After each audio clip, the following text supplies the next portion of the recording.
Alright, we're on to Unit 4 here. Hopefully your first test went well. If not, make sure you know your amino acids. It's going to be important for the rest of Biochem 1 and 2 and nutrition. So if you're still a little shaky on your amino acids, especially the families, go back and review those. So now that we were putting the amino acids together, we're going to start talking about proteins. Got a couple names here. Linus Pauling is one of Dr. Brach's favorite. He's a genius. Robert Corey worked with him as well. So anytime you see names, make sure you make note. So proteins are held together by a couple different things. Alpha helixes, beta sheets, and what's going to be called beta turns, or just plain turns, or reverse turns. They're all the same thing. So normally it's just going to be called turns and loops. That'll be the slang for it that we're going to use. Turns and loops is referring to any of those prefixes to put on turn and this omega loop thing. You don't see it called omega loop. It's just loops and turns. Big important takeaway here. All proteins are dependent on hydrogen bonding. These structures, all of them, are formed by H bonds. Also, these three structures that are holding together proteins are called secondary structures. We'll see a chart of that in a minute. These are some good preview slides, but here's your first chart to just flat out memorize. So we've already talked about this in Unit 3. You have primary structure amino acids are held together by covalent bonding, which is amide or peptide bonding. All the secondary structures we just looked at are formed by the hydrogen bonding made by the peptide bond chains. So make sure you know those two. All proteins will have these. Those are required. What's optional is tertiary and quaternary. If you go to a tertiary structure, which I'll often abbreviate as third degree and fourth degree, this can be done by all bonds. Any one of them or a combination of all of them. And the interactions are between the R groups. And this is much less important. I would consider this kind of the last priority of the types of tertiary bonds. When you get down here, these are your main important things. And after you know that, then you can know that dimers and tetramers are quaternary, and supersecondary structures are tertiary. Much less important. Quaternary is very important, all except covalent, and between the subunits. So this is again mostly R groups, but on a test question you're usually going to see between subunits. We'll explain what that means a little bit later. Good Linus Pauling quote about hydrogen bonding. So all of this alpha helix stuff is going to be reviewed on one slide. One big takeaway is that amino acid 1 is always going to form a hydrogen bond with the amino acid 5 ahead of it. I'll draw a little diagram of what he's talking about here.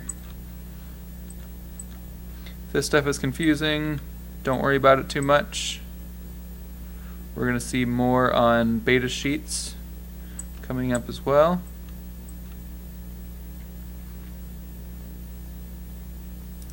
So reverse turns, beta turns, hairpin turns, they're all just turns. Don't get caught up in the details there. They're on the surface of the proteins. They're interacting with mainly polar molecules. Polar molecules or polar amino acids are usually found on the outside, whereas the nonpolar are usually found on the inside of proteins. So here's your first one that a couple questions will be coming out of. It's explaining that I plus 4, that your first amino acid is going to bond with your fifth amino acid. So if I'm drawing a alpha helix here, this is amino acid 1,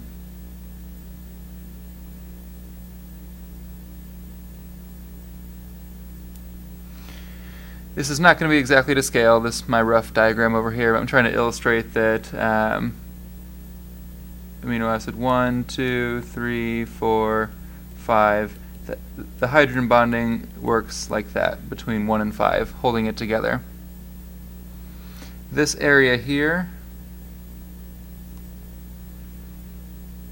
is called the length or the pitch. The amount from one point in the helix to the part right above it. The distance per amino acid, or the rise, is, say, the distance between 1 and 2 here, or 2 and 3. So that is what is 0.15 nanometers, which is equal to 1.5 angstroms. Make sure to not mix up nanometers with angstroms. There will be a question where you'll need to know the difference between those two. Between every one of these loops, there's only 3.6 amino acids, and that's where my drawing was a little off scale, but just know per every turn, so one turn there should be about 3.6 amino acids. Sometimes he says about 4 or about 3.5. It all means the same thing, 3.6. So this is the most common thing we're going to see in proteins. And all the R groups, so if you have an amino acid right here, the R groups are going to be sticking to the outside. Know all this stuff first. You know, this is where a lot of the questions are going to come from, these 3 points. This is definitely a last priority about what's going to disrupt an alpha helix. I don't see that come up in many questions, so don't really worry too much about this here.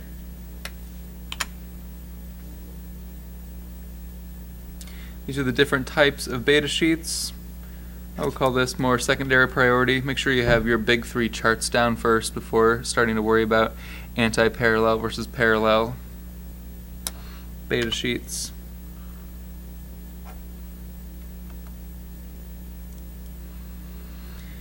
Same thing with this, good secondary information. Loops are less common, only about 10% of the protein. It's usually hydrogen bonded with water. Maybe know that beta turns are made up of about 5 amino acids, with proline and glycine often being present. And your polar uncharged and your charged also commonly found. These turns and loops are what makes the protein structure all fit together. It kind of links together a lot of the alpha helixes and beta sheets. This will all be summarized for you. I wouldn't worry about it too much.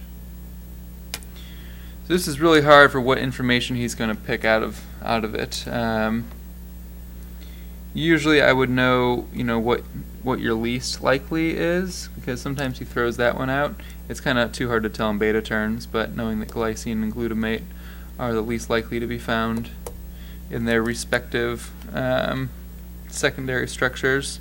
For the most likely, you have these. Now, the last couple trimesters I've said, you might as well just memorize these, but it hasn't actually come up on a test. So now that I say that, it probably will.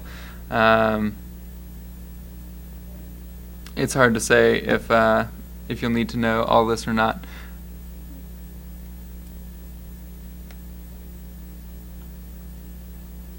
I guess make it a secondary priority. Make sure you have the important stuff that I'll emphasize here, and then decide if you want to go on.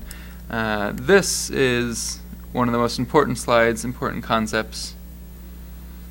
It's comparing the 2 different types of proteins. You have globular, which are the exciting ones that do all the work, or the fibrous ones that just hold the body together. So make sure you can just draw this chart out from scratch.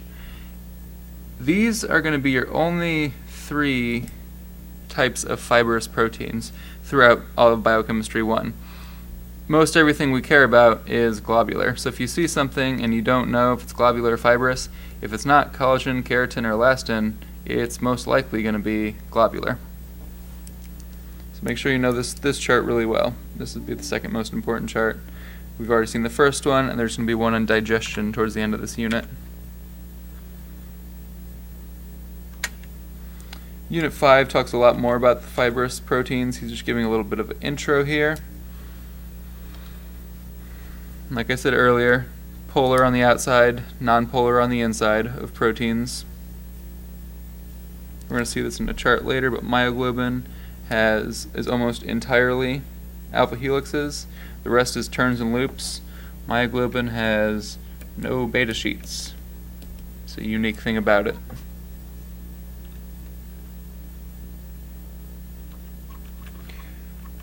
Probably the most important thing here is fibrous are only secondary structures, and it's usually just one type of structure, whereas globular are all types. Usually you got some alpha helix, some beta sheets, and turns and loops in there. It's not required for them to, like myoglobin like we just saw, but it's very likely.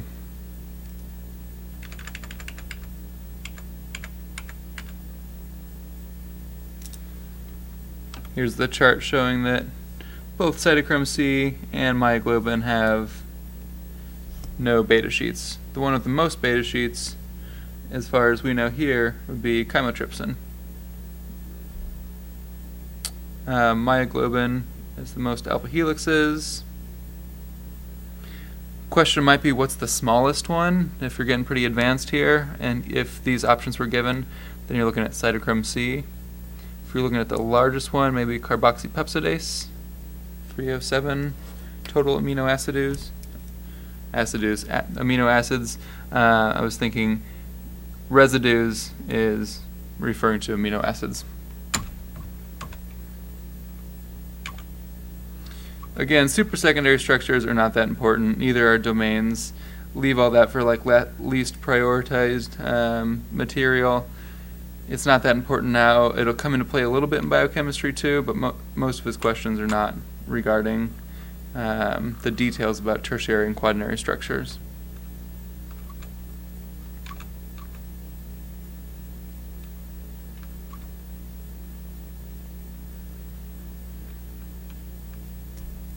This might be some quiz level stuff that you can review.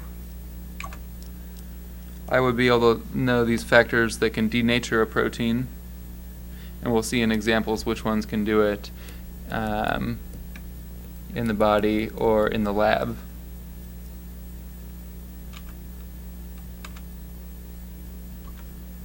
So this is kind of going into detail that you don't really have to know, explaining how the reducing or chaotropic agents work. I would just be able to recognize these as reducing and these as chaotropic.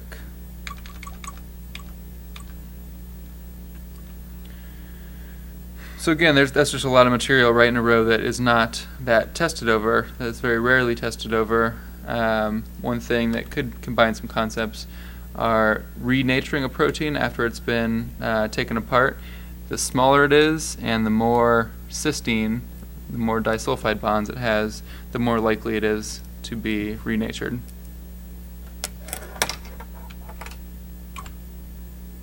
Again, we're going to start to get into clinical things. Anytime you see clinical, there's usually a question about it. So I would look at the prions disease here and the other diseases he mentions. Just review this and be kind of familiar with what's happening. At least be able to name it. But again, this is going to be talked more, this collagen disease, in Unit 5. So then we totally shift gears and go to protein digestion. Don't worry too much about this overview. You'll see it in Cell-Phys, and you'll go into detail in biochemistry too. The main things to know here are the Zymogen activation. So I'd be able to draw this whole thing out. What happens is you have enteropeptidase comes along and it activates the inactive enzyme form into the active form. So then now you have trypsin is activated because of enteropeptidase. Trypsin can auto-activate, meaning once it's activated once, it can go back and activate itself over and over again. And so this one starts the cascade of events, and then trypsin affects the most enzymes. So it turns in all of these enzymes into from their inactive forms into their active forms. Inactive in red, it usually has the word pro in it, or the end of Zymogen. And then you lose that pro or ogen and that's the name of its active form. So we'll see all these enzymes on this chart here, which is your third most important thing to learn. Your third big chart that you should know everything on it, be able to draw it out from scratch. That seems a little intimidating, but if you look at the patterns when you're drawing it out, you're going to see some big boxes that we're looking at here. These are not zymogens. They are found in the small intestine.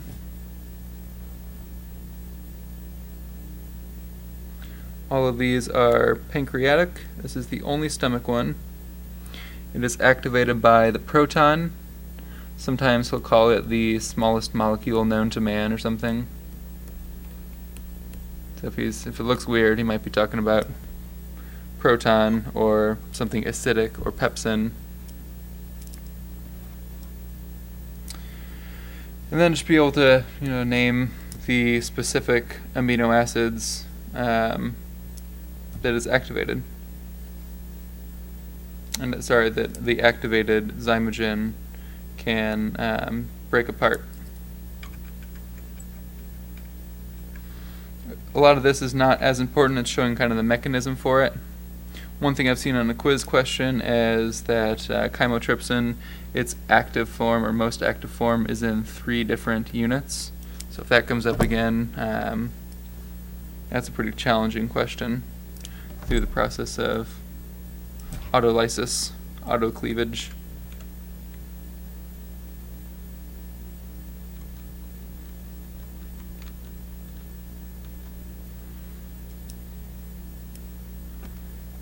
Make sure you can kind of understand what's going on here.